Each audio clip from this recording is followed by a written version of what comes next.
11 days later, on December 22nd, Churchill flew into Washington for a third meeting with Roosevelt. For the next 3 weeks, the president played host to a unique house guest. When Winston Churchill came to the White House, it was almost like a whirlwind having arrived. First of all, he would stay up until 2 a.m., drinking brandy, smoking his cigars. Roosevelt would stay up with him and be so exhausted because he'd have to get up at 9 in the morning or 8 in the morning to run the country, and Churchill could take a nap for hours if he wanted to. FDR lived by what he called the Winston hours during those intense days, and though the pace was exhausting for Roosevelt, it was also exhilarating. No sooner, for instance, had Roosevelt seen Churchill's mobile map room than he wanted one of his own, so that he too could visualize the progress of the war.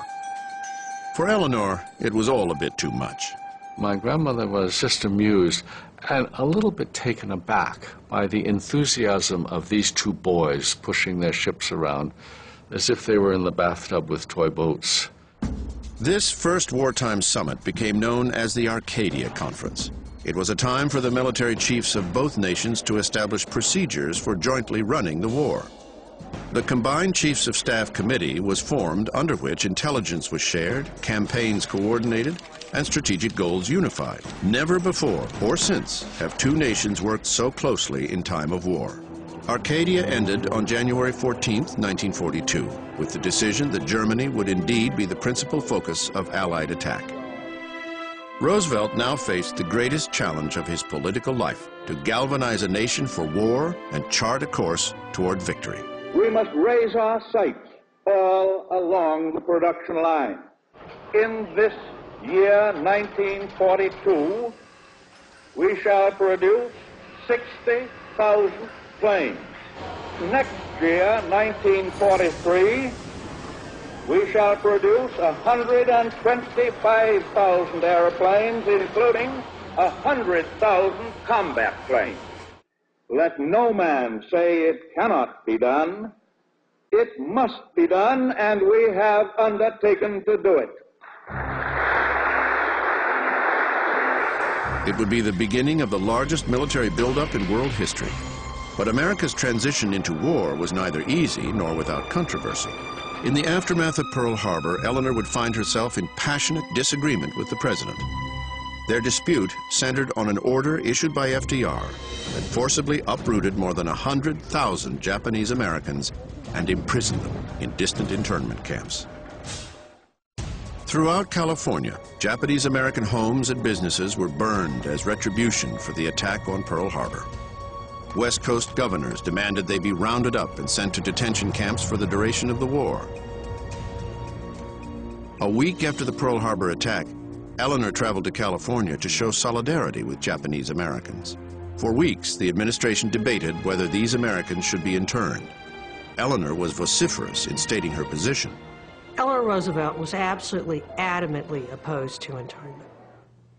She considered internment unconstitutional, unnecessary, unethical, stupid, and dangerous politics.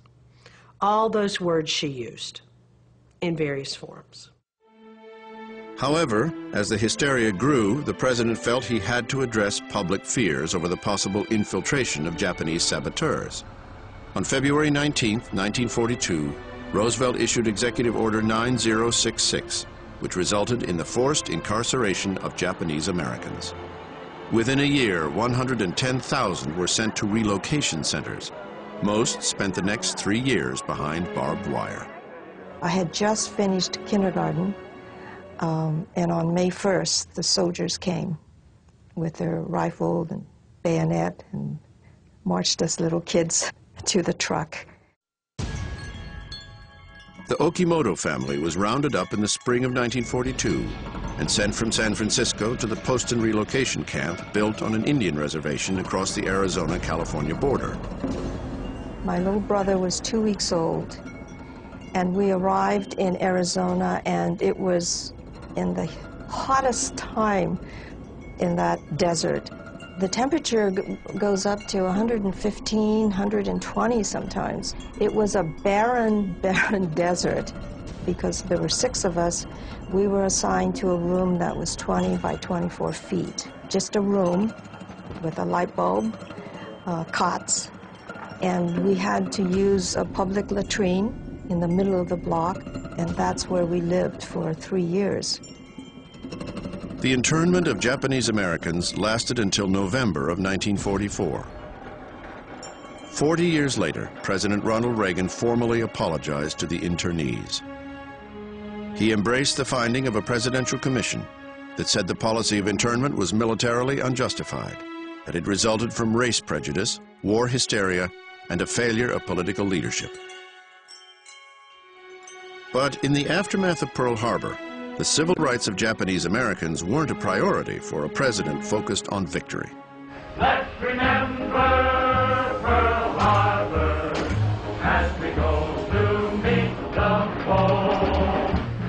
By the summer of 1942, American industry was proliferating weapons of war, matching and even exceeding Roosevelt's ambitious challenge. Production plants were transforming the American workforce. The country had work for every able-bodied American. Let's remember Pearl Harbor and go on to victory. Rosie the Riveter became the mythical symbol enticing women into the workforce.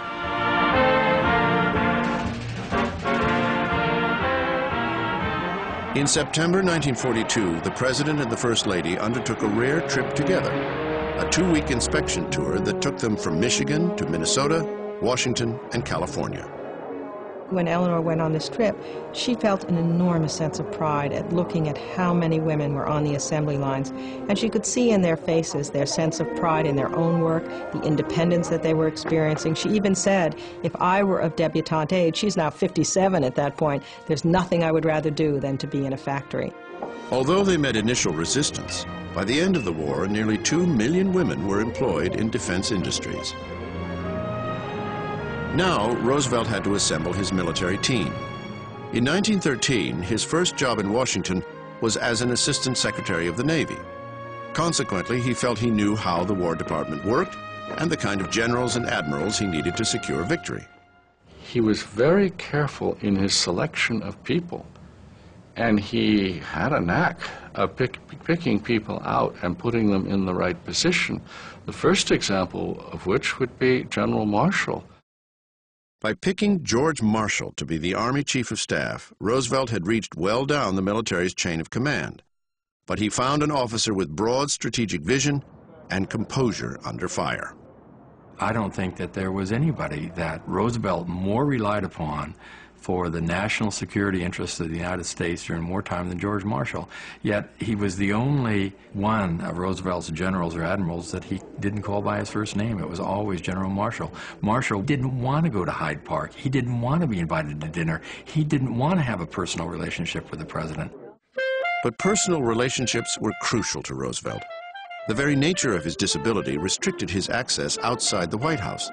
So a small group of friends were brought into his world. Well, there's no question that for Roosevelt, having people around him was the source of his renewed energy. He needed to figure out ways to replenish that energy to face the struggles of the following day. Storytelling and conversations with people are his source of life and energy. Many weekends during the war, he would secretly head north to Hyde Park. There he could be among friends, a time for cocktails, laughter, and inconsequential banter. He loved gossip. He gathered people who knew things, not necessarily important things, but he liked to know what movie star was fooling around with what movie star. Things like that he loved. Indeed, he had a simple rule with all these characters there, that there'd be a cocktail hour at night, and the only demand of that cocktail hour was you couldn't talk about the war, you couldn't talk about politics.